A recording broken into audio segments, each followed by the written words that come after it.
സ്വർണ്ണവില സർവകാല റെക്കോർഡിൽ. എന്താണ് നാം അനുമാനിക്കേണ്ടത്? ഇനിയും സ്വർണ്ണവില വർദ്ധിക്കാനാണോ സാധ്യത, അതോ കുറയാൻ സാധ്യതയുണ്ടോ? ഏത് മേഖലയിലാണ് എന്തെങ്കിലും ആസ്തിയുള്ളവർ ഒന്ന് ഇൻവെസ്റ്റ് ചെയ്യേണ്ടത്? അധികമുള്ളവർ, അതായത് ചെലവ് കഴിഞ്ഞ് അധികമുള്ള സേവിങ്സിന് സ്വർണത്തിൽ നിക്ഷേപിക്കണോ, ഓഹരികളിൽ നിക്ഷേപിക്കണോ, ബാങ്കിൽ നിക്ഷേപിക്കണോ? ഇത്തരം ചോദ്യങ്ങൾ എല്ലാവരുടെയും മനസ്സിലുണ്ടായിരിക്കും. അപ്പോൾ എന്താണ് ഈ സ്വർണത്തിൻ്റെ വില സർവകാല റെക്കോർഡിലേക്ക് പോയത്? ഇനി ഈ അടുത്ത നാളുകളിൽ എന്താണ് സംഭവിക്കാൻ സാധ്യത എന്ന് നമുക്കൊന്ന് ചെറുതായിട്ടൊന്ന് ആലോചിക്കാം. പൂർണ്ണമായ രീതിയിൽ നിഗമനങ്ങളിലെത്താൻ ആർക്കും പറ്റില്ല. കാരണം ഈ ലോകത്തിൻ്റെ ആഗോള തലത്തിലുള്ള ഇപ്പോഴത്തെ സ്ഥിതിഗതികൾ എന്ന് പറഞ്ഞാൽ വളരെ അപകടകരമായ ഒരവസ്ഥയാണുള്ളത്. ഇസ്രായേൽ ഗാസ യുദ്ധം തുടങ്ങിയപ്പോൾ നാം വിചാരിച്ചു വളരെ പെട്ടെന്ന് തന്നെ ലോകരാഷ്ട്രങ്ങൾ ഒക്കെ ഇടപെട്ട് ആ യുദ്ധം അവസാനിപ്പിക്കുമെന്ന്. പക്ഷേ കളി ഇസ്രായേലിനോടായതുകൊണ്ട് തന്നെ എന്ന് ഞാൻ പറയാനുണ്ടായ കാരണവും കൂടി പറയാം. രണ്ടാം ലോക മഹായുദ്ധം ഒരു ഹിരോഷിമ, നാഗസാക്കി സ്ഥലങ്ങളിൽ ആറ്റം ബോംബ് വർഷിച്ചതിന് ശേഷമാണ് ആ യുദ്ധം അവസാനിക്കുന്നത്. ഈ ആറ്റം ബോംബിൻ്റെ ഉപജ്ഞാതാവ് ആരാണ്? Albert Einstein. ഐൻസ്റ്റൈൻ അല്ല ഈ ബോംബ് കൊണ്ടുപോയി പൊട്ടിച്ചത്. ആൽബർട്ട് ഐൻസ്റ്റൈൻ ഒരു ജൂ ആണ്. ആ ജൂ ആണ് ഈ ആറ്റം ബോംബിൻ്റെ പുറകിലുള്ള ബുദ്ധി.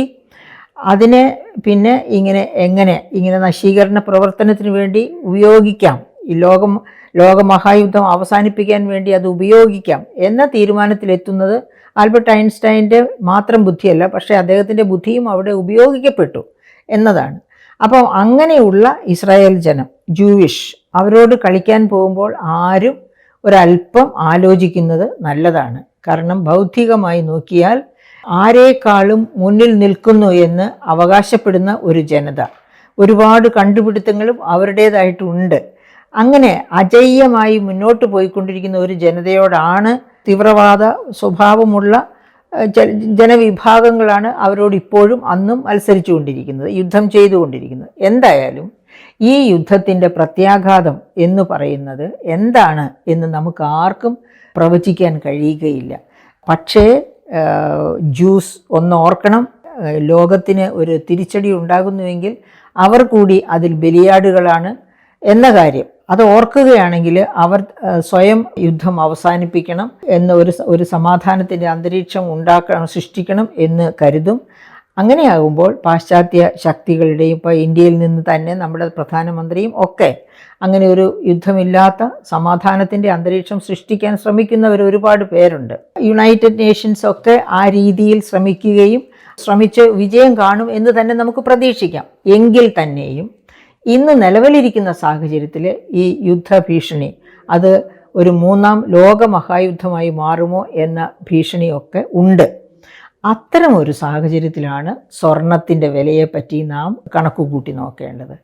ഒരു യുദ്ധം വന്നാൽ ഒന്നുകൊണ്ടും പ്രയോജനമില്ല, നമുക്കറിയാം. കാരണം ലോകം തന്നെ ഇല്ലാതെയാകും, ജീവിതം തന്നെ ഭൂമുഖത്തു നിന്ന് തുളച്ചു മാറ്റപ്പെടും. വലിയ ഒരു യുദ്ധം ഉണ്ടാവുകയാണെങ്കിൽ അങ്ങോട്ടും ഇങ്ങോട്ടും കൊടുത്തും വാങ്ങിയും പോയി അവസാനം അതൊരു മഹായുദ്ധമായി മാറിയാൽ പിന്നെ നാം ആരും അവശേഷിക്കുമെന്ന് വിചാരിക്കേണ്ട. സ്വർണത്തിലോ വെള്ളിയിലോ അതുമല്ലെങ്കിൽ ഡോളറിലോ സ്റ്റോക്ക് മാർക്കറ്റിലോ എവിടെ നിക്ഷേപിച്ചാലും പ്രയോജനവും ഉണ്ടാകില്ല. പക്ഷേ അങ്ങനെ വരില്ല എന്ന് നമുക്ക് പ്രത്യാശിക്കാം.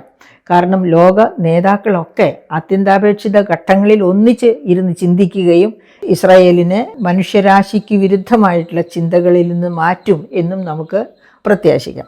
അപ്പോൾ അങ്ങനെയാണെങ്കിൽ ഇപ്പോൾ എന്തുകൊണ്ടാണ് ഇപ്പോൾ സ്വർണത്തിൻ്റെ വില വലിയ നിലയിലേക്കാണ് സ്വർണത്തിൻ്റെ വില ഉയർന്നിരിക്കുന്നത്? എത്രയാണ്?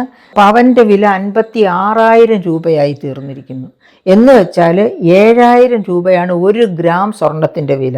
അപ്പോൾ ഒരു കാര്യം ഓർക്കണം, ഒരു വർഷം കൊണ്ട് ഒരു പവൻ്റെ വിലയിൽ വന്ന മാറ്റം 11,880 രൂപയാണ്. ഒറ്റ വർഷം കൊണ്ടുണ്ടായ വളർച്ച. അതുപോലെ ഒരു ഗ്രാം സ്വർണത്തിൻ്റെ വിലയിൽ ഒറ്റ വർഷം കൊണ്ടുണ്ടായ മാറ്റം തന്നെ 1,485 രൂപയാണ്. എന്താണ് ഇത്ര അധികം വില വർധനവ് ഈ സ്വർണത്തിലുണ്ടായത്? ഏറ്റവും പ്രധാനപ്പെട്ട കാരണം യുദ്ധഭീഷണി തന്നെ. നമുക്കറിയാം, കോവിഡ് കഴിഞ്ഞ 2022 തന്നെ യുക്രൈൻ റഷ്യ യുദ്ധം തുടങ്ങുന്നു. കോവിഡ് തീരുന്നതിന് മുൻപ് തന്നെ ആ യുദ്ധം തുടങ്ങുന്നു. ആ യുദ്ധം ഇപ്പോഴും തീർന്നിട്ടില്ല, ഇടയ്ക്കിടയ്ക്ക് പൊട്ടിപ്പുറപ്പെടും, പിന്നെ പതുക്കെ ശാന്തമാകും, അങ്ങനെ നിൽക്കുകയാണ്. അതോടൊപ്പമാണ് ഇസ്രായേൽ ഗാസ യുദ്ധം തുടങ്ങുന്നത്. അപ്പോൾ ഇതിൻ്റെ പൊരികൾ ഇപ്പോഴും അടങ്ങാതെ നമ്മളെ ലോകത്തെ പിന്തുടർന്നുകൊണ്ടിരിക്കുകയാണ്.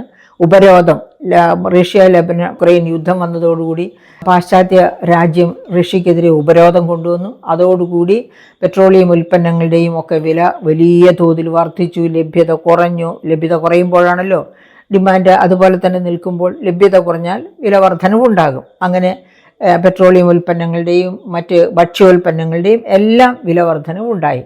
അപ്പം അതൊക്കെ കഴിഞ്ഞ് വിലക്കയറ്റം, ഇനി കോവിഡും ഒക്കെ കഴിഞ്ഞ് ഈ പറയപ്പെട്ട ദൗർലഭ്യങ്ങളിൽ നിന്നൊക്കെ കുറച്ച് കുറവ് വന്ന് നമ്മൾ സാധാരണ രീതിയിലേക്ക് ലോകം വരുന്നു എന്ന് വിചാരിക്കുമ്പോഴേക്കാണ് ഇസ്രായേൽ ഗാസ യുദ്ധം വരുന്നത്. അപ്പോൾ അതും കഴിഞ്ഞ് പിന്നെയും ഒരു സമാധാനാന്തരീക്ഷത്തിലേക്ക് വരുമ്പോഴത്തേക്ക് ആരെങ്കിലും യുദ്ധത്തിൻ്റെ പുക സൃഷ്ടിക്കും.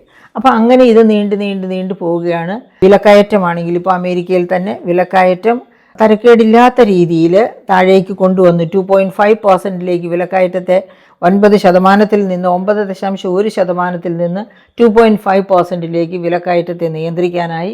അങ്ങനെ നിയന്ത്രിച്ചപ്പോഴാണ് rate of interest, federal reserve bank പലിശ നിരക്കിൽ 0.5% കുറവ് വരുത്തിയത്. അങ്ങനെ 0.5% കുറവ് വരുത്തിയപ്പോൾ, അതായത് ഈ സ്വർണത്തിൻ്റെ വിലയിൽ പെട്ടെന്ന് ഉയർച്ച ഉണ്ടാകാനുള്ള ഒരു പ്രധാനപ്പെട്ട കാരണമാണ് ഞാൻ പറയുന്നത്.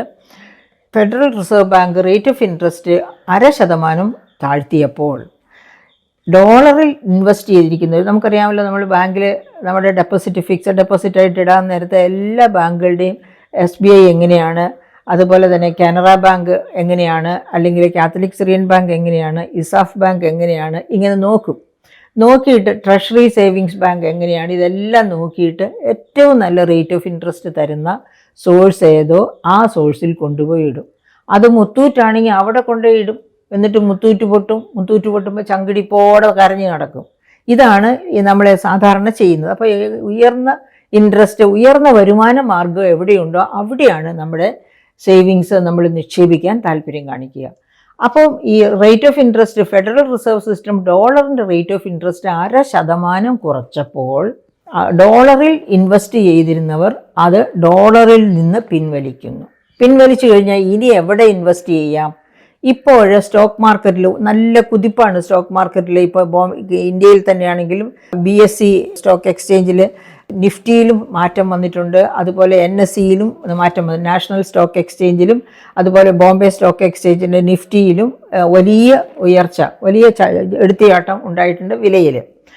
അപ്പോൾ വിദേശ രാജ്യങ്ങളിലൊക്കെ ഇൻവെസ്റ്റ് ചെയ്തിരിക്കുന്നവരും അതുപോലെ വിദേശ രാജ്യങ്ങളിൽ ഇൻവെസ്റ്റ് ചെയ്യാൻ താല്പര്യമുള്ളവരും എന്ത് വിചാരിക്കും?